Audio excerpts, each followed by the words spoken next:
మీ talent మీకు ఇప్పుడు కనిపించింది? నాకు చిన్నప్పటి నుంచి అవపడతానే ఉండదు.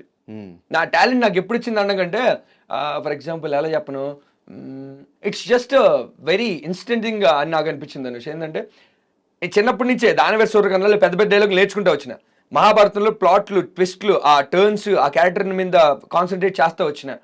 అంటే ఎందుకో తెలియదు ఆ కాంపిటేటివ్ స్పిరిట్. ఒక సాంగ్ వచ్చింది అనుకో, ఆ సాంగ్ని పూర్తిగా నేను నేర్చేసుకుంటా.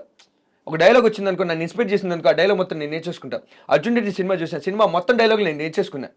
It's not because I wanted to get into industry, that somehow that positive spirit, that sportive spirit, ఆ కాంపిటేటివ్ స్పిరిట్ నా లోపల వచ్చింది. నేను చేసేస్తా. ఎగ్జాంపుల్ చెప్పాలంటే ఆయన ఉన్నారు కదా జావలిన్ త్రో, మన నేషనల్కి గోల్డ్ మెడల్ తెచ్చిన ఆయన నీరజ్ చోప్రా. ఆయన సడన్ గా వెళ్తా ఉంటే అందరూ ఇసిరేస్తా ఉంటే కామెడీగా వేసినాడంట. అప్పుడు కోచ్ చూసి నీలో బలం ఉండదు అనుకొని అది ఆయన ప్రాక్టీస్ చేసినాడు. ఇన్సిడెంటల్గా జరిగింది అది, నాకు ఇన్సిడెంటల్గా జరిగింది. ఆమె ఎవరో చూడడం, సీరియల్ యాక్టర్స్ ఆ అక్క నన్ను సీరియల్కి పిలిచడం, నేను ఇక్కడికి వచ్చి యాక్ట్ చేయడం, యాక్ట్ చేసిన తర్వాత ఓకే మనం బాగా చేస్తున్నాం అనేసి ఇన్సిడెంటల్గా I happened to be an artist, an actor. But I wanted to say you this thing. I have never decided, I have never at least dreamt of getting into industry since accidentally I have gotten into industry. Now it's my biggest dream to achieve biggest things in industry. It's my destination. అని నేను so family background అండి. Family బ్యాక్గ్రౌండా, మా నాయన రైతు. Actually మా నాయన BA, MA, BEd in English literature for 25 years of his life. He has been as a teacher and lecturer, as a professor, guest lecturer. 3-4 కాలేజీల్లో అప్పుడప్పుడు గంట పోయి ఇంగ్లీష్ లెక్చర్స్ ఇస్తాడు. కొన్ని స్కూల్స్ కూడా చెప్తా వచ్చినాడు. Then at a point where he decided he doesn't want to work anymore in private field. ప్రైవేట్లో ఎట్లా అయిపోయిందంటే అడ్మిషన్స్ ఎక్కువ ఇచ్చినోడికి, ఎక్కువ తెప్పించినోడికి ఉండే ఇంపార్టెన్స్ బాగా చదువు చెప్పేవాడికి లేదు. ఆ విద్యా విధానం కానీ, విద్యని బాగా చెప్పే వాళ్ళకు ఉండే గుర్తింపు కానీ, అర్హత కానీ లేదు. The more admission you get, the more business that you bring to the school is what you be treated so high. మా నాన్నకి అది నచ్చల. Then is when there is where he has stopped and stepped out of teaching field. He has entered into farming చెప్పేసినాడు. నేను అప్పుడు ఇంటర్లో ఉన్నా, మిమ్మల్ని పెద్దం చేశారా చాలు నాకు, ఇంకా మీరు బతుతారు, మీ చదువు అయిపోయేంత వరకు నా దగ్గర లెక్క అయితే ఈ భూతల్లి పెడుతుంది, సేద్యం చేస్తే సంపాదిస్తా అని ఒక ప్రాపర్ వేలో కంప్లీట్గా రిటైర్డ్ అనలేను. He has never retired. ఆయన ఇప్పుడు కూడా పిల్లకాయలు ట్యూషన్ చెప్తా ఉంటాడు. ఆయన ఇప్పటికీ రైటింగ్స్ అన్ని రాసుకుంటూ ఉంటాడు, లైబ్రరీ ఉంది. But he has quit teaching in private sector, but he never did quit his this thing desire of teaching others. చాలా మంది స్టిల్ ఇంకా ఫార్మింగ్ చేస్తే సూసైడ్లు జరుగుతూ ఉంటున్నాయి ఒక పక్క నుంచి.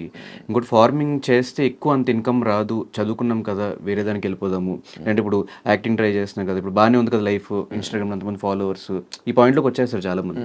సో వాళ్ళందరికీ ఏం చెప్తారు? మీకు ఎప్పుడైనా అట్లాంటి పాయింట్ వచ్చిందా ఇంకొద్దులే ఫార్మింగ్? మా నాన్న చిన్నప్పటి నుంచి ఏం చేస్తున్నాడంటే, మహాభారతం చెప్పినట్లే మన జీవితానికి, నేను చదువుకున్నా దానికి కారణం ఏంది మా అమ్మ నాయనకి వృత్తి ఏంది వ్యవసాయం. వ్యవసాయంలో వచ్చే డబ్బుతో మా నాయన చదివించినారు. He has the deep deep struck feelings towards farming.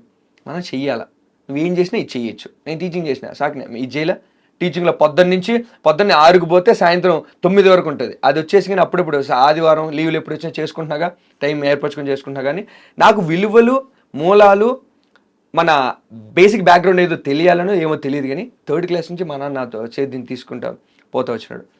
పాములు ఏమన్నా ఉన్నా కూడా మా నాయన పెద్ద భయపడ్డు, నువ్వు దాని జోలికి పోకుంటే అది నేనేం చేయదని కొద్దిగా హెచ్చరిస్తాడు అంతే. మరి అమ్మో నువ్వు పోయేసి ఆడు అట్లా కాకుండా he use to guide me, he use to teach me few things అంతే. కానీ ఇన్వాల్వ్ చేస్తూ వచ్చినాడు. Then is when there is where ఇప్పుడు గేమింగ్ అంటే కొంతమందికి ఇష్టం ఉంటుందా, జిమ్ అంటే కొంతమందికి ఇష్టం ఉంటుందా, బాల్ బ్యాడ్మింటన్ అంటే కొంతమందికి ఇష్టం ఉంటుందా. ఇట్ వాస్ మై హాబీ అని చెప్పి చిన్న పని నాకు చాలా ప్యాషన్ అనిపించింది. ఏది మరీ ప్యాషన్ అంటే పెద్ద ఆర్గానిక్ అది కాదు, అంత విషయం నాకు లేదు. ఉన్నంతలో నా 6 ఎకరాల పొలంలో నీట్గా ఫార్మింగ్ చేసుకుంటూ ఉంటే చెమట గారుతుంది, ఒక రిఫ్రెష్మెంట్ ఉంటుంది, చల్లగా గాలి అట్లా రెపరెపలాడుతా మట్టలు. నేనేమనిపించిందంటే నాకు మా తాత, మా అబ్బ, మా ముత్తాత, మా ముత్తవ్వ చనిపోయిన తర్వాత అదే భూమిలో ఇమిడిపోయినారు. ఆ భూమిలోనే పూడ్చిపెట్టింది. It was like sacred place for me. More like a field wherein we do farming and we earn some money and we invest this money on something else. It was more like a sacred place for me, an interaction, a superficial, supernatural interaction between me and my ancestors. అలాంటి ఒక feeling కలిగేది. ఎప్పుడు ఒంటరి అనిపించదు. ఒంటరి అనిపించినా బాధ వేసినా ఏం వేసినా ఆడిపోయి కూర్చుంటే బాధ ఊరికేట మట్టిలో కూర్చొని ఉంటే చల్లగా కింద కూర్చుంటా నీట్గా. నేను వీడియోస్లో అట్టే కదా ఉండేది. That's how I have been since my childhood. నీకు అర్థమైందా? ఇప్పుడు ఎలా ఉన్నా being in Rome, be like Roman. రోమ్లో ఉండి రోమన్లా ఉండాలా, ఇండియన్ లా కట్టుబట్టలు వేసుకుంటే that depends on situation. So అలా నేను ఆడ చిన్నప్పటి నుంచి అట్టానే ఉంటాను. ఎందుకంటే సొక్కా తెచ్చిపోతుంది, చెమటైతే కారిపోతూ ఉంటుంది, నేలలో పడిపోతూ ఉంటుంది, ఇంటికి పోయి నీళ్ళు పోసుకుంటాం. అట్లే చేస్తూ వచ్చింది తప్ప ఇట్ వాస్ నథింగ్ లైక్ నేను ప్రాజెక్ట్ చేసుకోవాలని చేసింది కదా. Completely natural, completely organic. Hyderabad వస్తే మాత్రం గెటప్ మొత్తం that's how I have to be కదా. ఇప్పుడు నేను ఇంటర్వ్యూలో సొక్కాలు వేసుకోకుండా చెమట కారుతా ఉండి కాలికి మట్టుంటే అని గట్టిగా అరిస్తే కుదురుతుందా? అది డెలింగ్ అంతే. సినిమా ఇండస్ట్రీ అంటే నీకు ఎలా ఉంటుందో తెలుసు కదా.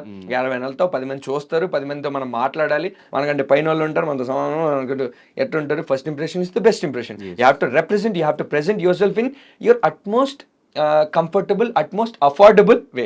అప్పులు చేసి రిచ్గా ఉండాల్సిన పనిలే.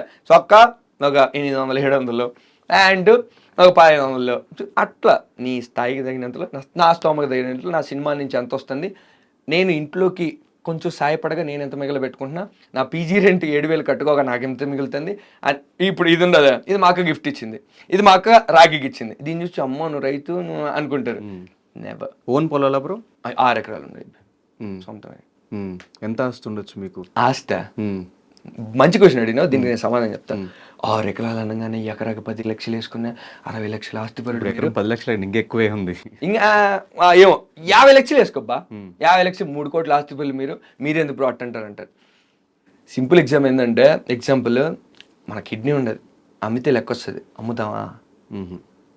గుండె ఉండదు, ట్రాన్స్ప్లాంట్ చేస్తే బాగా డబ్బిస్తారు, అమ్ముతావా? ఐ జస్ట్ ఫీల్ భూమి అనేది it's not an asset, it's not a property. అదొక క్రెడిబిలిటీ, అదొక క్వాలిటీ, అదొక beautiful thing that God has blessed you with.